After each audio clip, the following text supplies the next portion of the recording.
آ جاتے ہیں، کیونکہ اللہ کے رسول کے نام پر لوگ اپنی جانوں کے نذرانے پیش کرتے ہیں. پھر ملک ممتاز حسین قادری جیسے لوگ سامنے آتے ہیں، پھر غازی المدین شہید جیسے.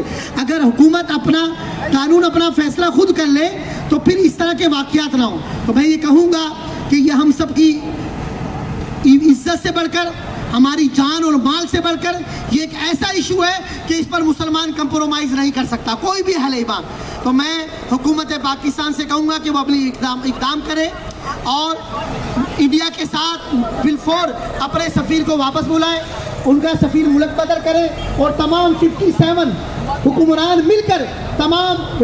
مل کر اسلامی ممالک کے OIC کا اجلاس بلائیں، ایک عملی اقدام کریں تاکہ ہم بھوکے مر سکتے ہیں، ہم اپنی قربانی دے سکتے ہیں، اپنے بیوی بچوں کو قربان کر سکتے ہیں، مگر حضور کی ناموس کے معاملے میں ہم ایک انچ بھی پیچھے نہیں رکھ سکتے.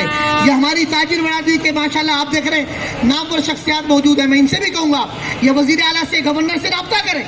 جب ہم تاجروں کا کوئی مسئلہ ہوتا ہے ہم آگے بڑھتے ہیں، اس پہ پھر فور ایک اجلاس بلایا جائے. کراچی جب جاگتا ہے تو پورا پاکستان جاگتا ہے.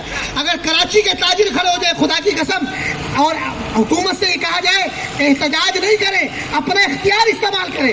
احتجاج تو عوام کرتی ہے، مذمتی قرارداد بھی پیش کریں بلکہ عملی اقدام کریں. تمام OIC کا اجلاس بلایا جائے، اسلامی ممالک مل کر متحد ہو کر مودی گنڈوں کو جنہوں نے حضور کی شان میں گستاخی کی ہے ان کو ایک پیغام دے کہ مسلم امہ اکٹھی ہے اور انشاءاللہ مسلمان مر تو سکتے ہیں، کٹ سکتے ہیں، مگر اپنے محبوب کی ناموس کے معاملے میں ایک انچ پیچھے نہیں ہٹیں گے.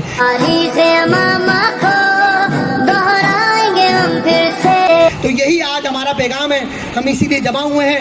جتنے احباب آئے ہیں میں ان کو سلام پیش کرتا ہوں کہ ہمارا آنا جمع ہونا انشاءاللہ رسول اللہ کی بارگاہ میں شفاعت کا ذریعہ بنے گا. اس بارگاہ میں دل دیکھے جاتے ہیں، وہاں پر دل دیکھا جاتا ہے. اللہ تعالیٰ میری بہنوں کو سلامت رکھے اور جتنے یہ احباب آئے ہیں جنہوں نے اہتمام کیا اللہ ان کو عزت عطا فرمائے. اللہ پاکستان کو سلامت رکھے. پاکستان اسلام کا قلعہ ہے.